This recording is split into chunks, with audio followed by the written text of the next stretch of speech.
Hello and welcome to the Metapod Podcast, the Pokemon TCG podcast that revolves around the evolving meta. I'm Jake. This is also my co-host Sean. If you're listening, if you're watching, you see Sean. If you're listening, well, he'll talk here in a second. Sean, what's up? No, not much. I know we took a week off, Jake, to prepare for a couple of holiday episodes. So, we if there's any crazy news that comes out after December 19th, just to give away the The day. everything. If there's any major news, you probably won't hear about it from us on the pod until the new year. But we got a little bit of news to start the pod this week, so that'll, we're not going to miss everything, probably. Yeah. Getting a little bit ahead before I hit the side of a mountain with no internet on it, 4,000 miles away. Before we get going in there. So a couple things to talk about today, some product news and also some discussion revolving around a video that Andrew put out. He put out a video the other week that Sean and I both thought was interesting, talking about the history of the Pokemon TCG and mechanics as they've introduced through time. So we probably won't take as much of a deep dive as he did in there because he's been playing the game much longer, but Sean and I are familiar with many of these mechanics, how they impacted the game, things of that nature. So we can give our inputs as well because we've also played some retro formats on top of that. So, But I mean, kicking things off before we get into it, we did have a few pieces of news. I think one of the news stories in particular, I think we'll probably spend a little bit more time on. But I think we'll start it off with just some little extra bonus news type stuff. Let me adjust the browser window over here real quick for the viewers. But the Pokemon Company has revealed some promos for extra Battle Day tournaments in Japan. I guess this is something you do every year. I don't remember us talking about it before, Jake, but yeah, it's not too often that we yeah. think about expanded. But they're doing an expanded tournament on January 1st. It's called Extra Battle Day. But as part of that, they will be doing participation promos, like reprints of cards that are popular in the expanded format, which is super cool. Like I'm like scrolling down here, Jake, and obviously like there's some cards like Raihan that's getting a reprint or Roxanne, but like they said, this year there's not going to be a new alternate art for Arvin. But the cool thing for me is like you're getting reprints of cards like Dedenne GX, like Trainer's Mail, Battle Compressor, Versus Seeker. I think the Parallel World, or what's the one that makes you reduce the number of Pokemon or increase it? Parallel City. Parallel City, that's it. Yeah. And I just wanted to point this out because it's super interesting to see, like, not only are they supporting expanded formats, the Pokemon Company in Japan is like, hey, if we're gonna do this, there's certain cards that we need to make sure have fresh printings as like, more people join the game. You can access these cards that haven't been printed in 10 years. Especially because you look at some of these cards on there, you mentioned Battle Compressor. That on like TCG Player is like a $3 card in itself. Floatstone, an absolute staple that we've seen so many times at like the World Championships when it's printed, in so many different decks. That in its like lowest rarities is like a $5 card, right? And then you have other cards like Versus Seeker, Parallel City, as you mentioned. Parallel City, I don't even know what that price is, if I know how to spell Parallel City. Parallel. Parallel. Yeah, I mean that's like a $3-4 card too Yeah. as well. So a lot of these like commons, uncommons kind of cards that are staples in this format are not only hard to find because, as you mentioned, they're like 10 years old, but if you do find them, it costs a bit of money. And especially with the influx of players that we've gotten over the last several years of the game, I would imagine that many listeners here on the podcast don't have a battle compressor or versus seeker or stuff of that sort. So it's a really nice way in Japan, at least, to be able to get those cards in these like kind of promo packs. But yeah, it's really interesting how in previous years they did get the alternate arts of Roxanne, Irida, Raihan, but this year's just the same kind of art as Arvin. I guess they forgot to commission an artist for that. Yeah, I mean, you know, who knows, man? I maybe just like not on their radar as a priority, but I will say if you do play GLC, where at least in the West, some of these cards or most of these cards can be used. I Mhm, suppose you could find the Japanese versions of these either promos or other versions. You can play that in your GLC deck. And I think most of them, not the Pokemon, but like most of the trainer cards, they're so common that I think most people would kind of know what they do, even if you don't read mhm. Japanese. Like, Battle Compressor, very distinct looking card. Yeah, and it's one that, well, I don't know if Battle Compressor is really used in a ton of different decks, but cards like Floatstone, Yeah. Versus Seeker, Trainer's Mail is very, very good. Uh, Field Blower, that's another Yeah. one. That's also very good. And Parallel City, also one of the more popular stadiums. So, like, a lot of these are very, very popular cards. And even different Pokemon like Ancient Traint Bunnelby, Yeah. right, was used a lot in not only expanded but GLC in the normal typing. That's another really cool card that they're putting out. Yeah, it'd be super cool. You can play that with the new is Benelby evolve into Mega Lopunny, right? No, Oh, what is that's Baneri. Veneer? Lord, I don't. Baneri evolves into Lopunny. I don't. That tells Oh you how much no. I know about some evolution. They're both rabbits. They are, but they do very different things. What is so? Does Benelby evolve into Diggersby, right? Yes, Okay. Diggersby, I had our to I had ground to I had to type. have a small redemption arc in there, just a tiny one. There we go. We But fixed it. We fixed yeah. it. But regardless, cool to see, and we may be talking about expanded early in the year, so keep your ears and eyes peeled for that.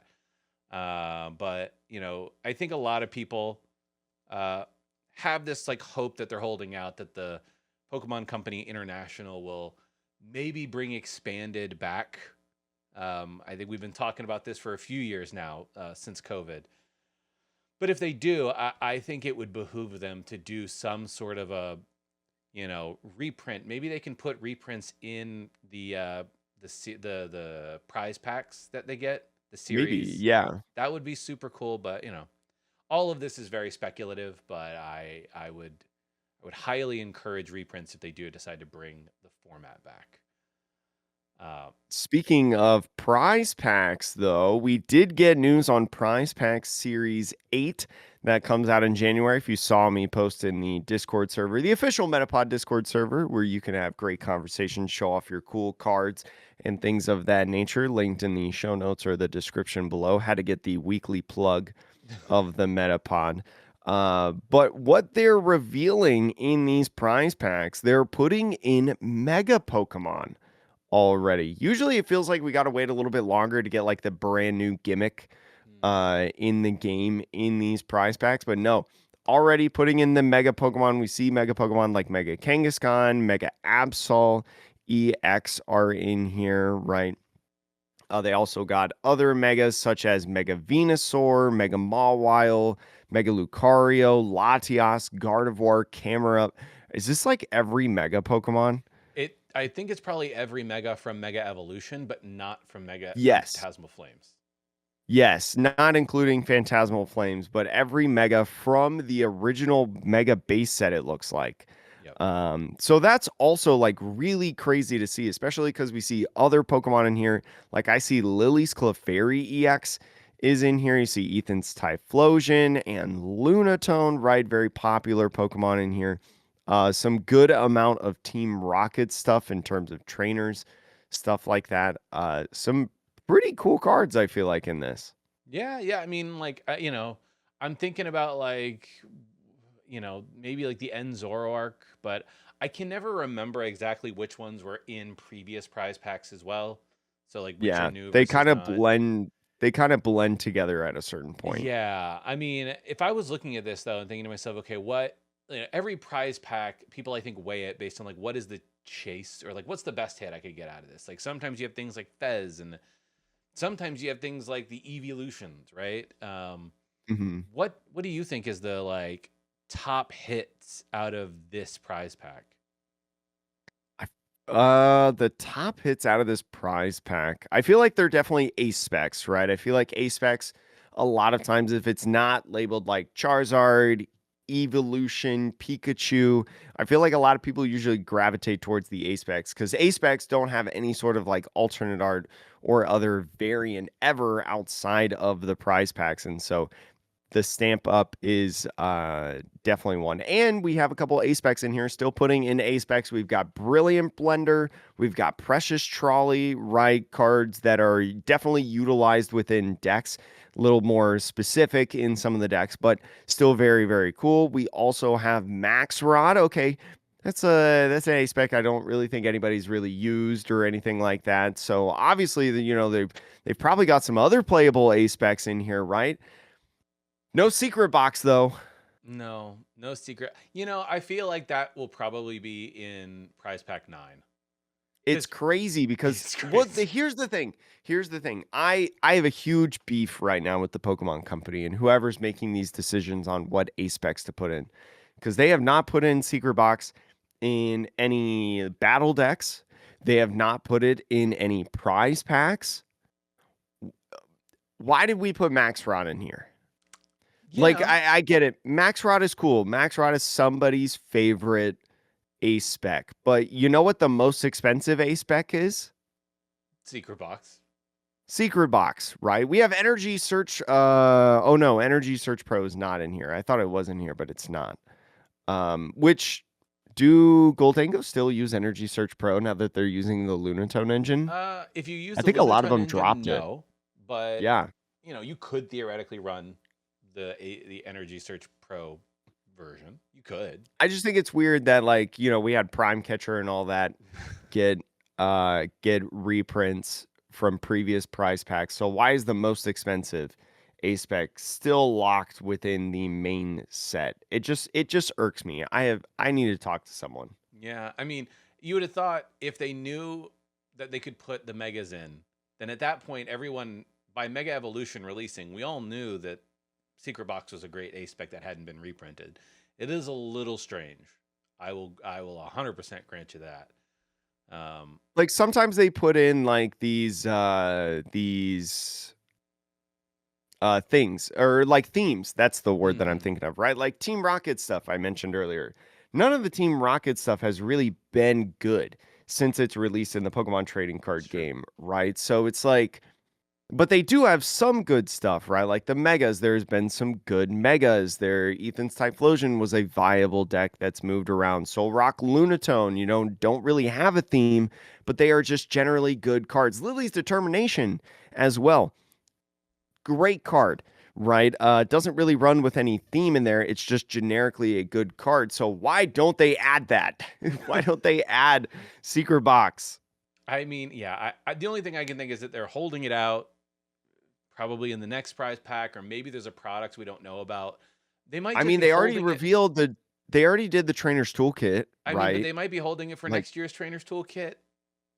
but that's so It long. Like, is. It's a long is it time. bound to rotate by then? Uh, Like, when did a Secret Box rotate? I don't. It's not rotating this next year, but probably the year after that, I would think. Yeah, so like next year's You know, toolkit you will be get like 6 months with 2 months it, you can Jake. have it.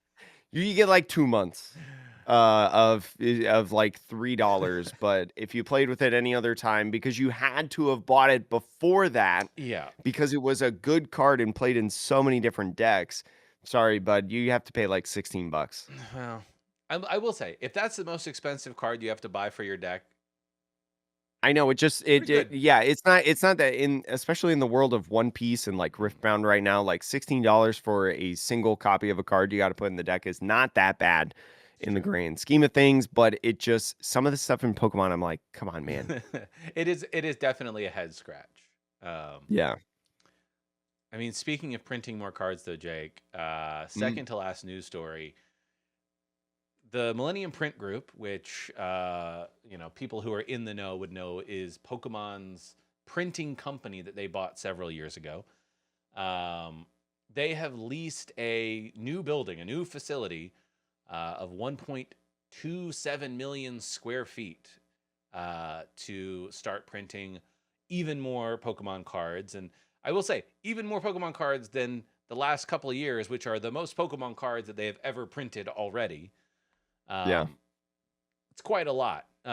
So I think the suggestion here is that like this new capacity will help to continue addressing all of the scalping and lack of product availability. But yeah, Jay, I want to get your thought on like obviously they have to come to this agreement well in advance.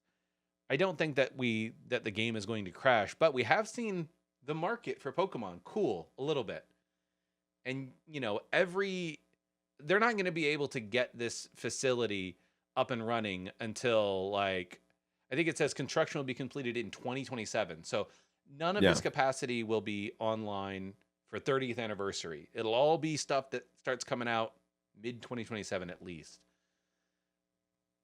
Do you see this how do you feel about this, Jake? So I really like this direction, especially because, first of all, this was reported as the largest manufacturing lease signed in the US of this year, which is honestly a huge like when if you can't conceptualize 1.27 million square feet like myself, right? I read that number and I'm like, wow, that sounds big, but I don't really know conceptually what that is. To hear the statement that it is the largest manufacturing lease signed of this year in the US made by the Pokemon Company, right? And Millennium Group, right? That's a huge deal because especially Pokemon has stated over the last couple of years that they are printing at capacity right now, that they are at the limits of what they can do for printing, sets, products of that sort. And people have said that, what, it's not really enough because people are scalping it like crazy. Well, I don't know. I feel like Mega Evolution right now. Okay, hold on. Let me finish my thought. Um, and so like I really love that because they've been having the Pokemon Company has been having these statements that they are, trying to put like they're pushing to the edge of what they can do right now. It's really nice to see them say, "Okay, we're going to go bigger so then we can print more," because you guys are constantly saying like we need more product, right? More product needs to be available and out there. What I find really interesting though, and it doesn't solve this problem specifically, is that I'm seeing like Phantasmal Flames and Mega Evolutions more often on shelves, like boxes, things of that nature. So it has been helping.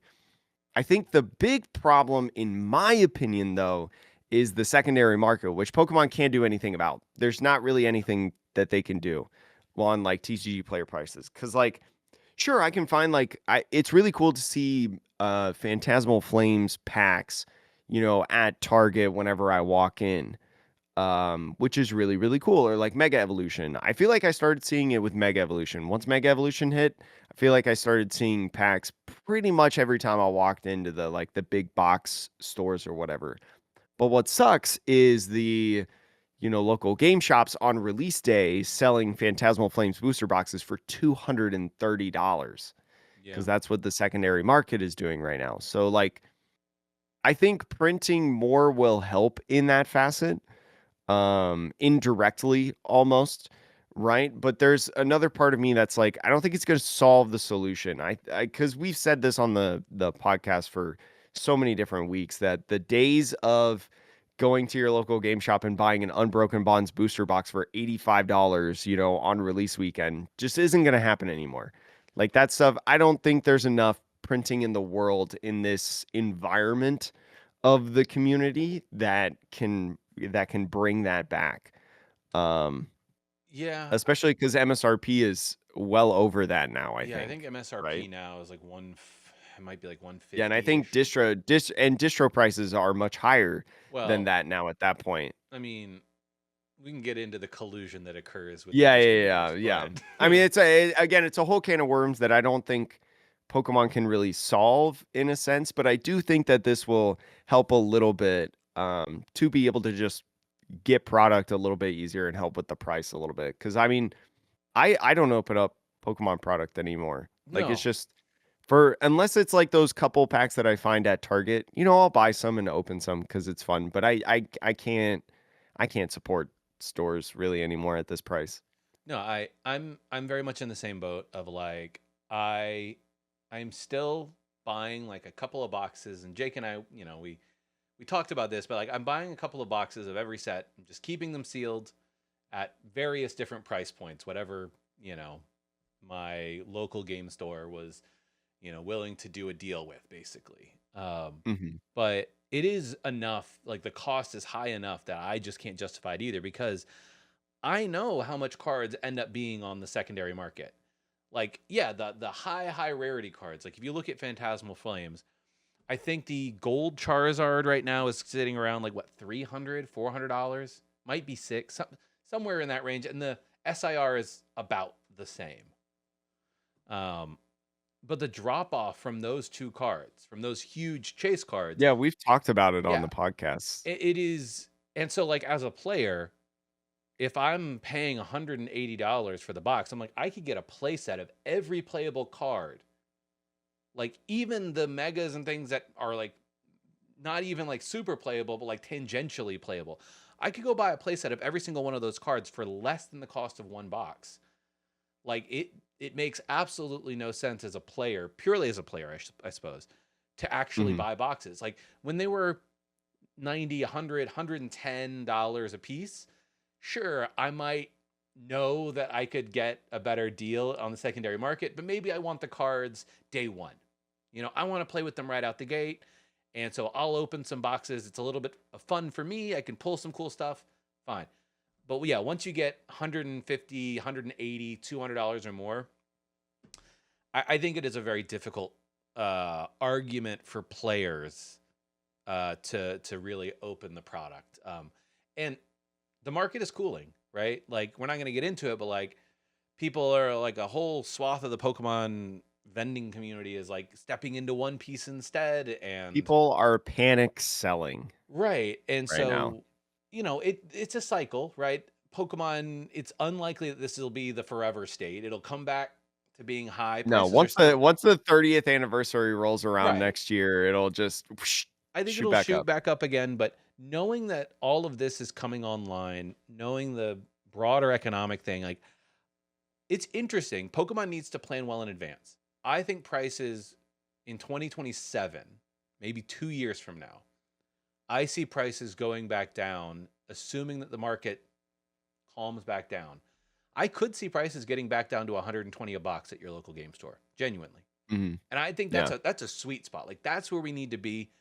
Modern cards being at the prices they are right now is just wild, especially knowing how much they're printing. like Yeah. like it's great. I love that a lot of people are into the hobby, and I guess prices reflect that to a degree, but like it's a little wild. I would like to be able to open a box or two every set again and not feel broke at the end of it. Yeah. Exactly. I miss opening up Pokemon and enjoying it. I truly do. Yeah. Uh, well, last news story. It's not necessarily a pick me up, but This Jake, was crazy. this is wild. So we decided not to record an episode last week because we were like, there's not a ton of news. And we were Um, also planning for these right. couple weeks that I'm on the side of a mountain in the middle of nowhere. But then, like, one day, I think after our episode would have aired, the announcement came through that Collectors, which is the parent company of PSA, it is the parent company of the PSA Vault program, is also the parent company of SGC, which is a different trading card program. So a really big company in the like grading and collecting space. They acquired Beckett. Yeah. So like the number one and the technically it's number three trading card grading company are now owned by the same parent company. And is it really number 3? Like, is it convincingly number 3? Because who's number 2? CGC? Yes. I Um, mean, I don't know. I feel like Beckett is kind of in the I don't know. Maybe it's the niche of the like I'm in these communities and they much prefer Beckett over CGC, but yeah. I don't see anything CGC nowadays. I I mean, see everybody talking about Beckett's trying to get Black Label 10s yeah. and PSA obviously, because PSA is undeniably number one. Yes, PSA is far and away the leader. And yeah, I will say, like, look, I'm sure for different games and for different parts of the collecting, the card hobby, Beckett may be bigger than the other. Like, I don't like in terms of One Piece. Let's say, for instance, I don't know if I've almost ever seen a CGC One Piece card. It's all PSA or Beckett, right? So but when you combine all three of these companies, they now own three of the top four, I believe, grading companies, which amounts to around 79% of the grading market is now owned by this one parent company of collectors. Now, they've said that the acquisition is not going to impact the autonomy that Beckett has, right? They're like, no, Beckett will continue to operate as their own entity. Um, I like, and people are saying like, oh, is this like a monopoly? And somebody said, well, Beckett only graded at 18,000 cards last week, while PSA graded 500,000. I don't buy that argument entirely, because Beckett has a product offering that PSA does not, which is the black label, as you said, and And no that's upcharge, right? right. I don't think that they upcharge. They're I definitely don't I don't grade through Beckett yeah. typically, but I've been told a lot recently that Beckett doesn't upcharge. So, like, there are some differences. I think Beckett also dabbles way more heavily in the sports card space. Like, they lean a little more into that. But the idea of the black label is something in this hobby for like the highest end collectors, right? Um, that's not something PSA offers. And so I just think it's such I don't know.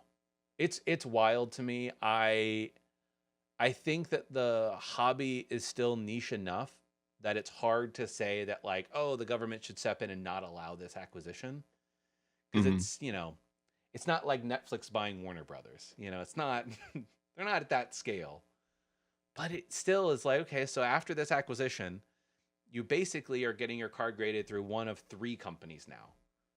A company owned by collectors, CGC, or Tag. And that's We don't need to include tag. I mean, people have I opinions. don't think tag is yeah, people have opinions. I don't think tag is big enough to be in the conversation. I mean, they grade a decent number of cards, like 10, 20,000 a week, some big number. Eh. But it is not a card like if you grade a card through Tag and then you go try to sell it, A, most people are not going to want to You're buy it. losing money. And yeah, and you probably are going to be like leaving a lot of money on the table. But Yeah. um I don't know, like how do you facts aside, Jake, how do you feel about this? I mean, we've been growing concern about like PSA for the last couple weeks. PSA has man, if I had a dollar for every time we talked about PSA in the last month on this podcast, I'd have like $4, which isn't a lot, but it's surprising that I have $4, you know. And I think this just once again leaves a weird taste. Because like sure, Beckett is going to be its own operation Well, in a sense. But is we'll it see. really its own operation? Right? Like, I mean, it kind of feels like I mean, it kind of, I think of it still as like a college athletic department, right? Because I worked in college athletics for a long time. You have the communications department, which does the communications, but they still report to the athletic director and they still do things based on the athletic director, their boss, right? So Beckett, in my mind, is like, okay, Beckett is still doing their thing, right? Their service, but they still report to collectors. And so does PSA, right? Report into collectors and CGC or not CGC, SGC. SGC, which is much smaller. Uh yeah, which I found out through lovely members of our Discord server is big in the sports card industry. Something that I'm not a part of, so I wouldn't know. But anyways, it just feels really weird because especially and again maybe it's just because I'm in the Pokemon and the One Piece communities which are most all involved with PSA and Beckett and nothing else. You know, I don't think when you tell me I mean, I completely forgot when this news dropped that CGC was a company.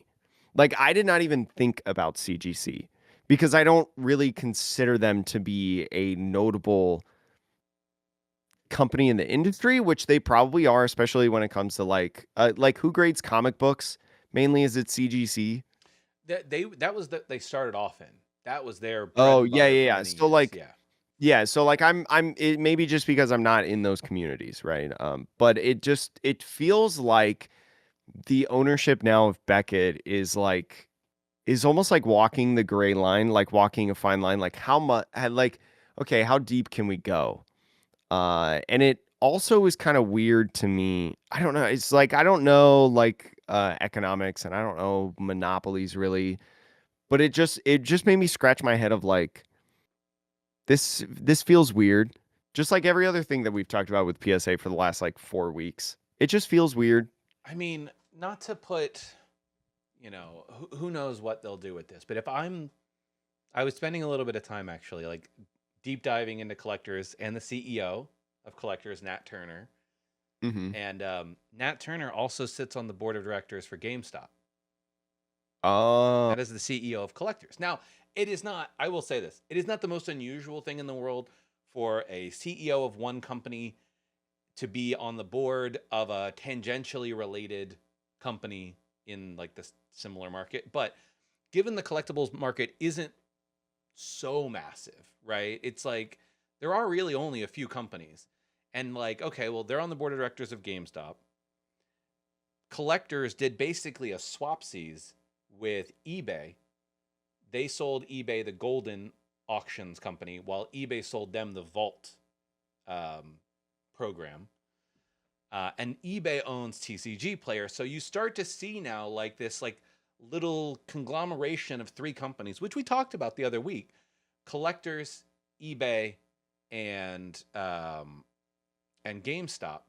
And you start to think to yourself, well, if all of these three companies have sort of deep connections, deep relationships with each other, and you are a grading service that's outside of that triumvirate, right? Like a CGC or a tag, you might theoretically have a very hard time partnering with someone like eBay or TCG Player to offer CGC or tag slabs in a specific way. Like it could theoretically benefit everyone if they, not you're not going to do this explicitly because of antitrust laws, probably, but like you could create services where it's like, well, we've partnered with PSA and Beckett to make sure that TCG Player now you can sort very easily graded cards from ungraded cards. Like that's a thing on TCG Player that doesn't really exist. mhm. And like it wouldn't surprise me if they were to eventually like say, hey, can we migrate the PSA Vault to also be available on TCG Player so that no matter where somebody is shopping, they can access it. And when they do that, it's really just going to be PSA and Beckett cards and not CGC cards. And you start to get into this like wheelhouse where like all of a sudden these other companies, yeah, they can grade your cards, but they're far less integrated into the overall system. And so they're less liquid, which means people will grade less with them. And it's just sort of this feedback cycle. So that would be sort of my main fear is that like you're just shrinking the world of where people spend their money to just these three companies now, and that's a lot of control for all of the cardboard hobbies, right? Sports and trading cards. And also collectors, not that the graded games industry is in a great spot right now. Collectors also owns Wada Games though, which is the Mhm. grading company for games. So You want to grade? Go collectors. yeah, that's what they. Yes, that's their whole proposition. Yeah. And well, now Yeah. it's serious. So, anyways, I that's my will fear. I do have a small personal experience with PSA that I didn't get to mention last week because we didn't have an episode last week. That I thought was really that added to my distaste of PSA. So I have graded a couple cards through PSA recently. One of them was an OPO9 manga Shanks, which if you do not know is like as of right now, if it would grade a 10, it's like $2,000, right? And so the way that it was graded, because I just threw it into a friend submission because I didn't want to just submit one card. I threw it into a friend's, clump of cards that he did, and obviously I got upcharged, right? Because I sent a $2,000 card as a 10 in a bulk thing of $150, which you can have opinions on how you feel about upcharges, but I broke PSA's rules, so obviously I got upcharged. I got upcharged from the value of the current market of that card, which is $2,000. I didn't get upcharged $2,000, but No, like but they they valued it upcharged at it. 2,000. Yeah, they valued it at $2,000, which is fine. Okay, Sure. you got me.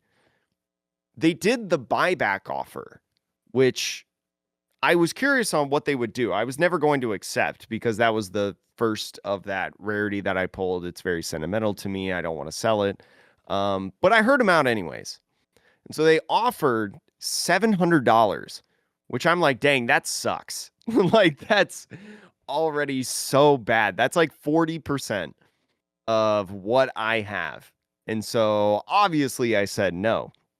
But then we did a little bit more deep dive into of why they actually offered $700 around there, like 750, somewhere in between there. Why they offered that. And it turns out in their buyback system, it doesn't update automatically like their upcharge system does. So the buyback offer, they valued my graded card as a 10 at $1,000. And so they offered somewhere between 70 to 75% on that system. So they can say that they buyback offers 70 to 75%, but it's not the same. The check system for checking value on the buyback is not the same check as what they do for the upcharging. So my question is, why did I get upcharged for a $2,000 card when you're trying to buy my $1,000 card? So I now have more beef with PSA because that sucks. We already talked about how they had an incident of like changing grades, posts or whatever that whole shop was. But this just adds fuel to the fire for me. I'm like, dude, what? Well, Like this sucks. I think a lot of people could say like, well, they didn't force you to sell the card. Obviously, it was a bad offer, so you didn't No, take it. Fine. But it's the practice. they will maybe use that as an argument as to like, oh, but you see, that's why our systems are different.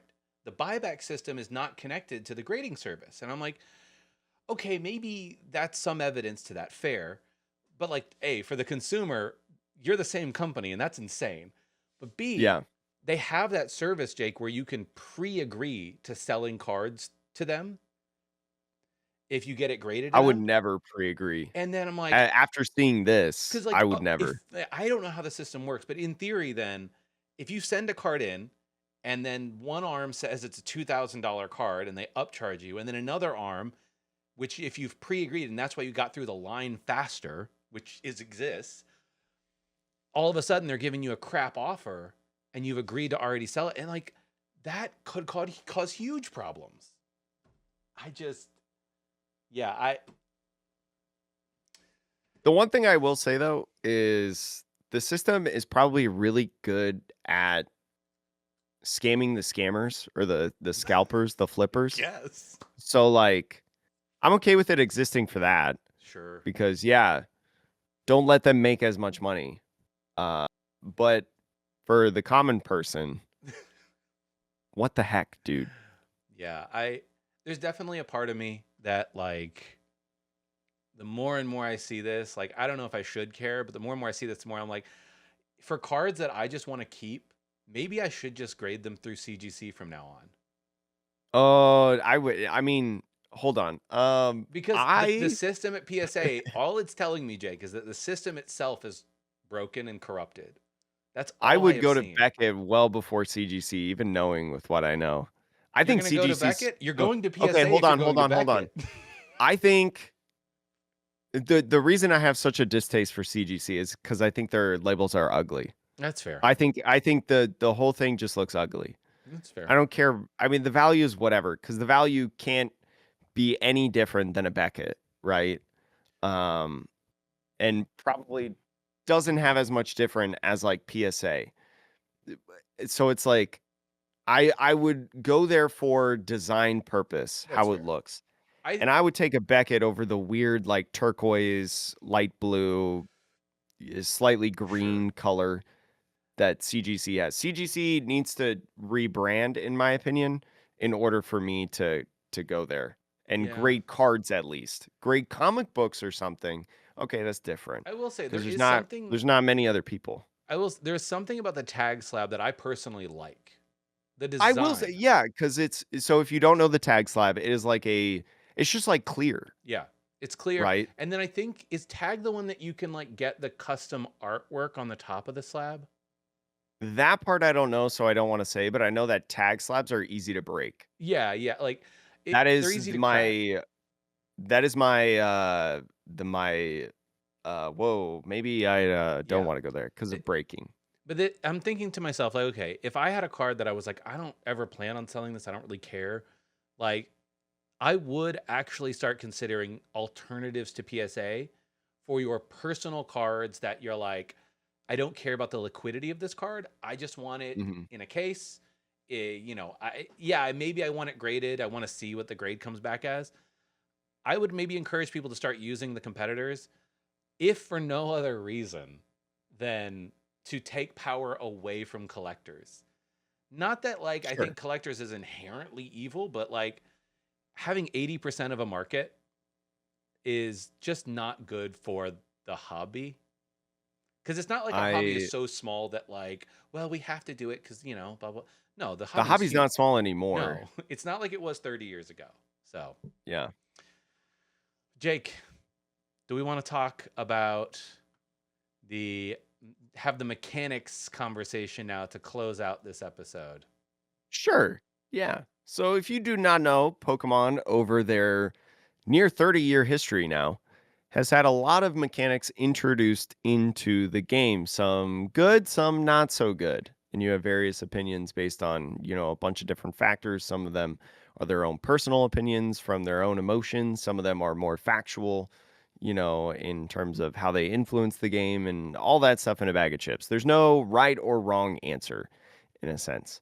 And Andrew put out a really cool video the other week. I highly encourage you watch it, especially if you got an hour and 45 minutes to listen. Maybe you're at work and you usually listen to the podcast, and on your drive or something. Maybe spend another day on a drive listening to Andrew.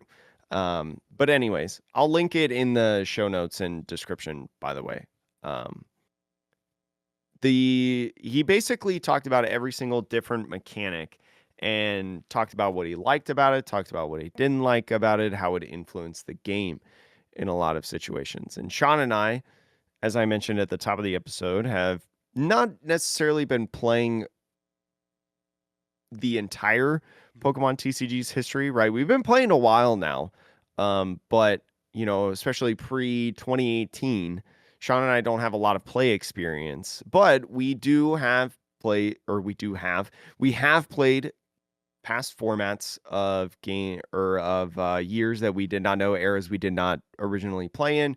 There's world championships that you can watch, like city states, nationals, things of that nature, stuff that was streamed, especially when Puka, right, decided to start streaming stuff like the world championships, like nationals, stuff like that, where you could get a glimpse of metas from old, which I highly encourage because I think they're super fascinating and people like Puka are excellent commentators. Old Jaywitz videos as well. Jaywitz was once a commentator with Puka and stuff like that before he and Pokemon kind of parted ways.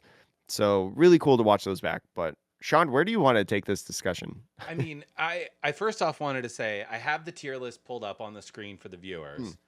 Before the listeners, assuming you haven't watched Andrew's video, um, one thing I noticed is that almost every mechanic that was introduced, I will say, from when you and I started playing onwards, I look at this and like at a glance, I'm like, man, have we been playing in the worst era of the Pokemon TCG?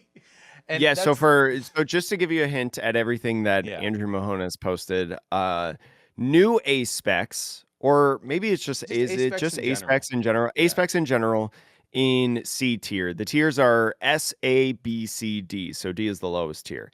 You've got Radiant Pokemon in D tier, Battle Styles, VMAX in D tier, Mega Pokemon EX, so the new Megas, D tier. You also have the Owners Pokemon, Scarlet and Violet, Paradox Pokemon in D tier, Tag Teams in C, V Star, Terra Pokemon in C tier. Um, And really, the so only B tier ones are the Scarlet Violet lowercase EX era and Prism Stars. Those are the only two that yeah. you and I, we technically played some Well, Lost no, no, Zone, no. Okay, but so yeah, so like in the A rank, you have the new Lost Zone era. You have Ultra Beasts, right, which was kind of the start of shot. Or I mean, mm, I started before Ultra Beasts, and then you have the GXs in the S tier, which is kind of the I it's think, kind of like the end slash beginning of where we started, or at least where I started. I yeah, started at like, the end of GX, beginning of tag teams. yeah, like when he mentions the GX, I think he particularly liked the idea of the evolution into GX Pokemon Yes. So and the the GX attack. I think yeah. he was very clear that that was a cool mechanic. So let's just start off with Yeah. that. Yeah, like the GX mechanic in my opinion was so Yes. cool because not only did you get a introductory first or one-time move through a game, which I think at that point had never been utilized before, right? We eventually saw that again in like V Stars and whatnot.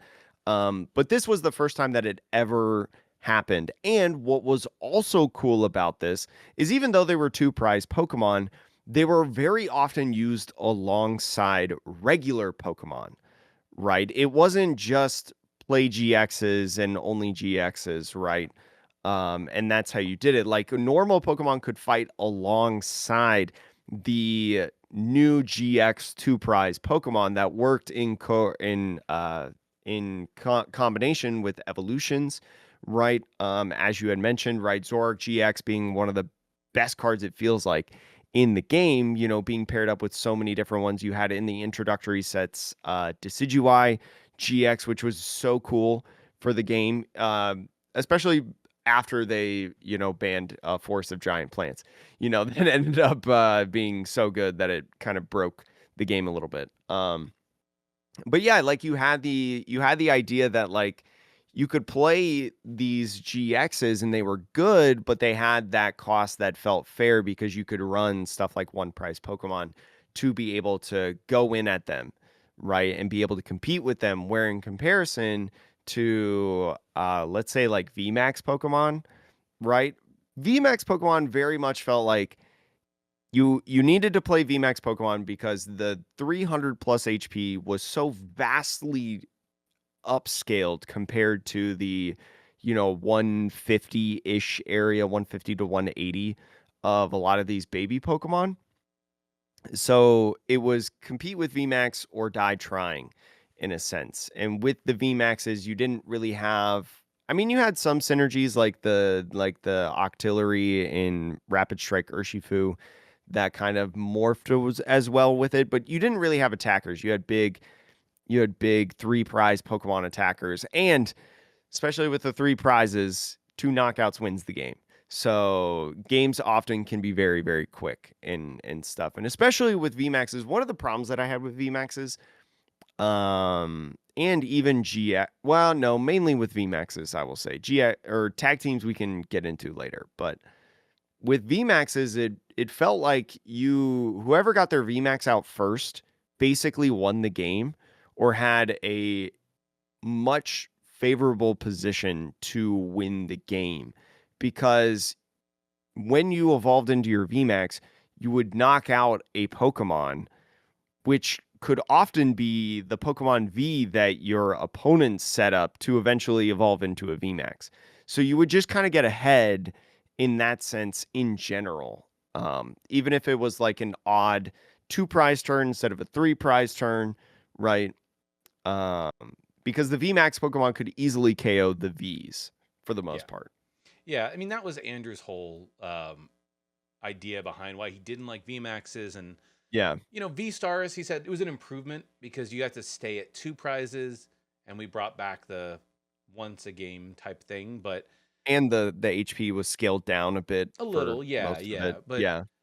I would say overall, if I look at like the things that Andrew says, and I don't disagree with him actually. Um, I think there's an interesting there's two things that are true at the same time here, which is the era that you and I started onwards.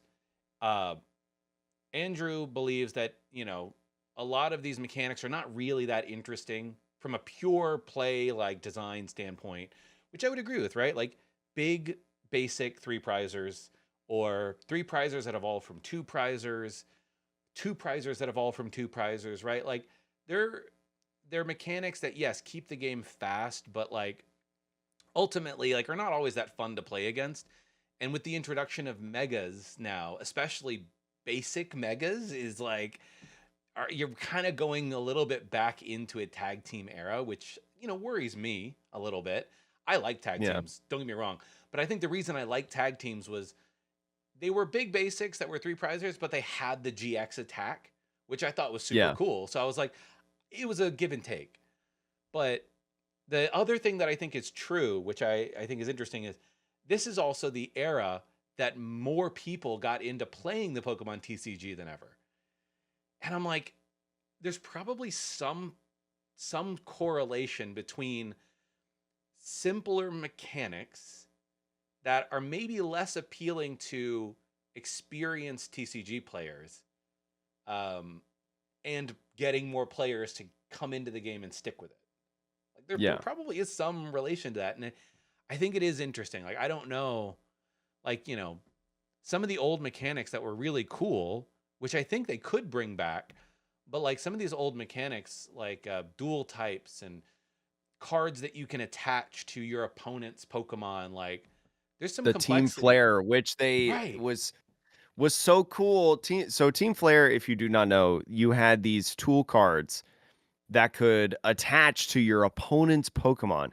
There's really only been two Yeah. situations, to my understanding, in the Pokemon trading card game that you interact with your opponent's Pokemon in some form or fashion.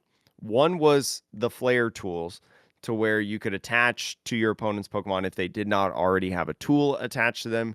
The other one was it was a counter spell, which Oh yeah, if you if you had did, it in your yeah. hand or something. Yeah. So I can't remember the name of it, and I'm so pissed because I was so excited to talk about this because as someone who plays One Piece right now primarily, when somebody attacks you, right? Like in the Pokemon trading card game, when you attack, that's just what happens. That's what it is. Boom. That when you have an ability, boom, that's what it is. In One Piece, when an opponent attacks you, you have the opportunity to use cards in your hand to counter it, right? As it's called, a counter spell, to prevent it from happening or to uh, do something to nullify the damage or whatever. There was one card, I think it specifically worked with Pokebodies or Pokemon abilities, something like that, to where it was basically something that you could play to counter an opponent's ability or Pokebody or something of the sort, which sounds so cool. And I wish we had that. Can you imagine, like, in a situation to where this would be broken probably, but like Gardevoir EX, if you're facing against a Gardevoir deck and they're like, I'm going to evolve and use my ability. And you said, psych, don't do that. I mean, yeah, if there was a That would be type of crazy. card that you could choose a Pokemon your opponent controls and turn off its ability, I think you know the problem that always comes up with those types of cards, having played a few card games that are like this, is the timing restrictions. Mhm. So like I'll give an example of Gardevoir, right? It says as often as you like during your turn, blank. So say you go to attach one psychic energy, your opponent goes, bah, stop. Like, is there mechanically in the game, is there a window of time where you're like, well, before that card you just played resolves, I'm going to attach all my energy? It would probably be yeah, I don't know. See, that's the thing. It's definitely more Yeah, complex, other than what games I'm have saying, but systems designed for that, but like, you Can know. you imagine playing down a Dedenne GX to discard your hand and draw 6 cards, and then I said no? And then you just have a Dedenne GX on the bench?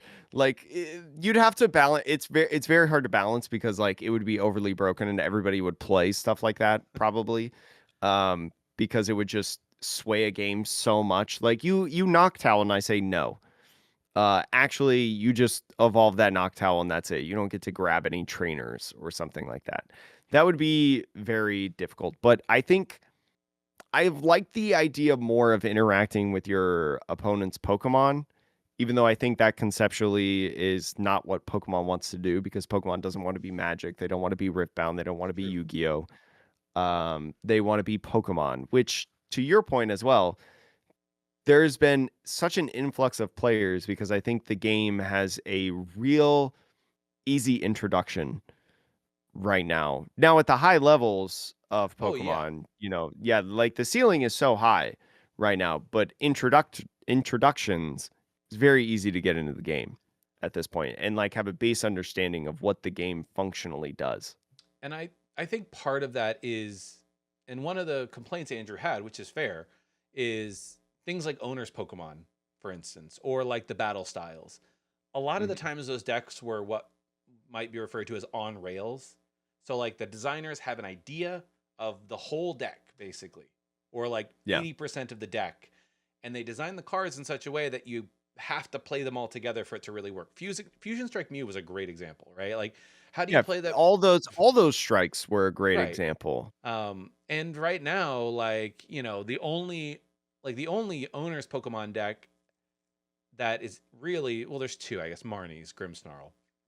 And that one is Sure. not as on rails, right? You can play it with Yeah. Frostlass, which is kind of interesting. And Enzoric you can play, but like the Team Rockets deck, right now, you gotta play Team Rockets Mewtwo with all the other Rockets Pokemon. And you're like, Yeah, because Mewtwo can't attack or right. whatever without 4 uh Team Rocket's Pokemon on the field. But the benefit of these on rails sort of strategies, or saying, hey, we want your whole deck to focus around this one attacker. Usually the benefit of that is, to your point, if somebody's coming into the game, or if somebody is maybe not playing at the regional level, but plays casually every couple of weeks at their locals, it's very easy for those players to stay in the game. It's, to adapt their decks, to change decks. Like, whereas I think about games like Magic or Riftbound, or One Piece actually I think has some similarities because you build around the lore. Yeah. But like for the most part, like all other games, there's just so many options and it can just be so overwhelming.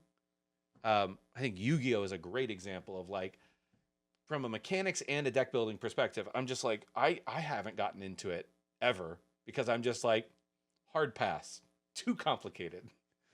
Yeah. Um, We're too many years behind really to really get into it. but yeah, I think it's his tier list, his mechanics thing. It helped me realize that like the era that we are in, I don't think that it's the worst era because I think it's still fun to play the game. But I would agree that it is probably, we are playing through the era of Pokemon that is the least complex, if that makes In sense. in in a lot of situations, Yeah. yeah, And I that's would not to say. say that there isn't skill expression. There definitely is.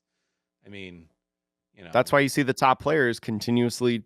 topping these regionals, right? Because like the skill requirement to be at the highest level is still very high. Yeah. Um, but the barrier to entry into the game itself, which is honestly more profitable for Pokemon, is at that point. One thing that I will say though, it made me, especially watching the video, made me once again realize how much I miss Prism Stars. Yeah. Because I think I've said this on the podcast before. I miss Prism Star Ditto every day. I Mhm. want Prism Star Ditto back so bad. For anyone who does not know, Prism Star Ditto was a card printed in like 2018. I think it was. I think it was Lost Thunder or Team Up, one of those two. Yeah. But Prism Star was a mechanic to where you could only have one card of that kind. So like there were stadiums, there were energies, there were Pokemon that were Prism Star, there were supporters. You could have multiple different Prism Stars. Like I could have Prism Star Diancie and Prism Star Beast Energy, which Yeah. was very commonly used in Buzzwole GX or, different Ultra Beast fighting Yeah. It decks. wasn't like Um, Radiance where you could only have one of yeah. an entire category. You could just have one of that card. Yeah, so like Prism Star Ditto, you could only have one copy of Prism Star Ditto in the deck. And it was so nice to be able to utilize if you had like multiple different evolutions and things like that that you wanted to go into. And sometimes it even gave you a fifth copy of a card to evolve from, right? Like I remember playing a Rangaroo Pidgeotto and we would play Lost Zone, or I'm sorry, Prism Star Ditto, which was essentially a fifth Pidgey in the deck, right? Yeah. To evolve into Pidgeotto. And the cool thing about the Prism Stars, which, because I think Radiance kind of reflected that a little bit. They They tried to be tried. like the Prism Star mechanic, except you could only play one Radiant, as we mentioned. The thing about Radiance that I reminded myself that I missed with the Prism Stars is that the Radiance, when your Radiant Greninja or Radiant Charizard gets knocked out, all you got to do is play a Clara to get it back onto the field. The Prism Star mechanic is when that so if you had the Ditto on the field and the Ditto evolved into a Pokemon and that Pokemon got knocked out, the Prism Star, once it leaves the field of play, would move into the Lost Zone. It is no longer interactable. Yeah. We had some pretty crazy Prism Star cards like Thunder Mountain, Oh right? God. Was so good in tag team with Pika Rom, and even before Pika Rom, I think it was pretty good with Tapu Koko, Flying Flip, Oh yeah. It's just sometimes. some really awesome Prism Star cards. Yeah, and they were so cool in my opinion. They were so impactful. That were really really nice. I also what was the other one that I wanted to mention that I loved so much? Apex I have mixed feelings for because I don't know if this is exactly what Andrew talked about, but Apex kind of feels like sometimes, you have it and you win the game Yeah. where it like flows in such a favor. Delta species I think are a better version of Terra in my opinion, because Delta Yeah. species, if you do not know, an old mechanic from the early 2000s, Yeah. I think it was, where Pokemon had different typings. And sometimes you had Pokemon that had two different typings, like dual types on there, which I I think is a whole other category. Yeah, I don't know if there was Um, dual type delta species, but there was well, I think it was alternate like typings. early. Well, it was early in the game when like dark type Pokemon were or no, dual type. No, okay. So Yeah. the dark type Pokemon were a different era of the time because it was like Oh, you mean it like the was dark dark and and light? fighting. Not necessarily that, not like the Neo. I'd have to pull it back up. But I mean, anyways, I liked Delta species a lot. I think it's so cool, and I think the Terra Pokemon are a little weird to it. the Um, Terra mechanic in general was just kind of like it felt like somebody wrote the idea on a napkin and they were like, "Oh yeah," and then they like printed a Charizard that was dark type, and then they called it a day. And well, the yes, chart. Here's the thing: some of them are really, really cool, right? Like the Charizard being a dark sure. Pokemon and needing fire energies to be able to attack. That's kind of There's a neat. lightning type Mewtwo. That's weird, Yeah, but not pretty playable, cool. but weird. Yeah, definitely not playable. It requires psychic type energies, right? Yeah. I And think. then I think there's a Yeah. fighting type Greninja. There's a fighting type Greninja Terra There's that a needs water lightning type energies to Tyranitar. attack.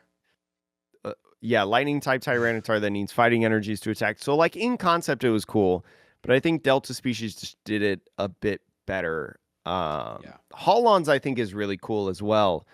Do you know really of like the Holons mechanic? I don't know of like the whole Delta species and Hollands like things are it's TCG specific lore. I would recommend everybody watch the video. He'll give you much more of a deep dive, but it was TCG specific lore where there's like a different place. Like you know how we have like Paldea and we have Johto and we have it's like a whole other area in the Pokemon world.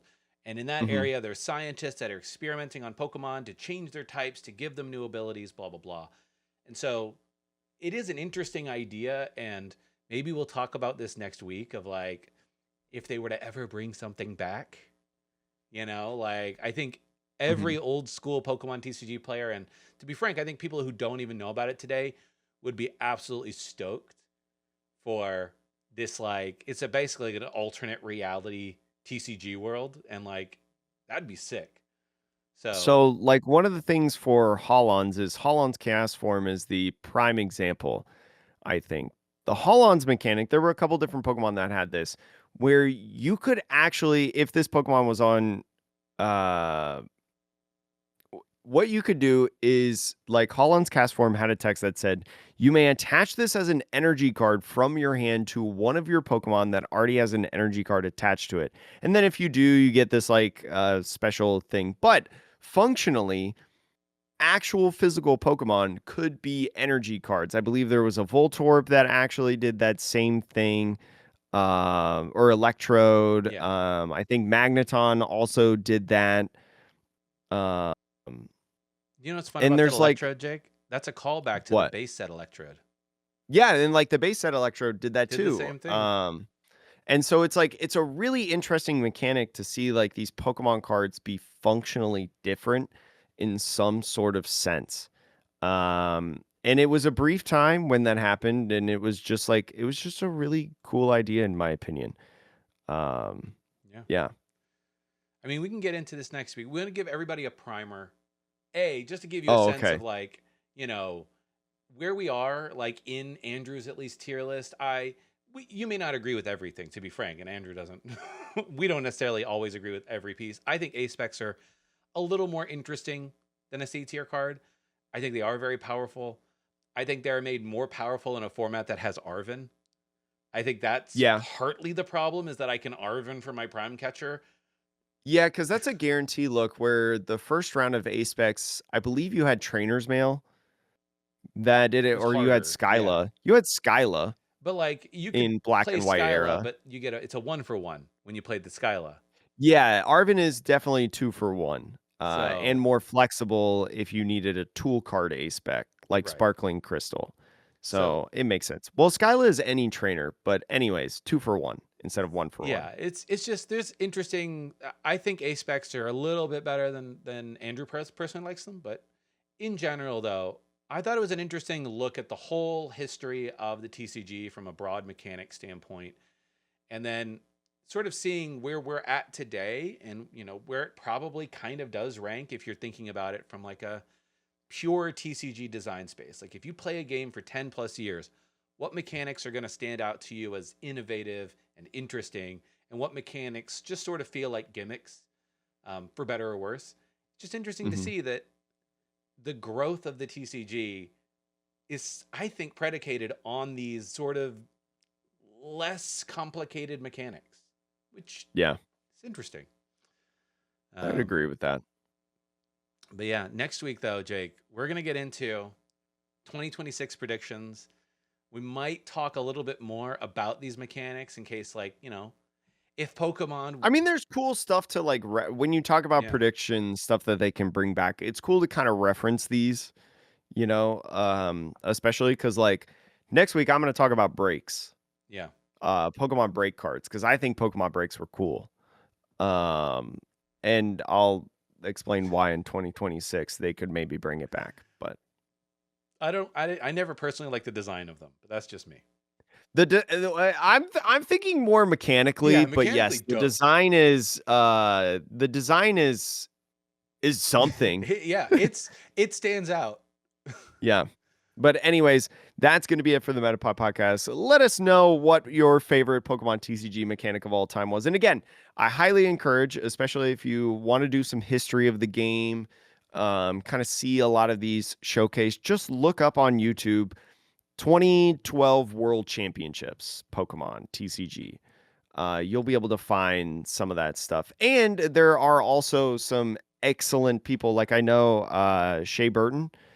Yeah, Uh, has made videos on like the history of the Pokemon TCG, which I think are really cool as well.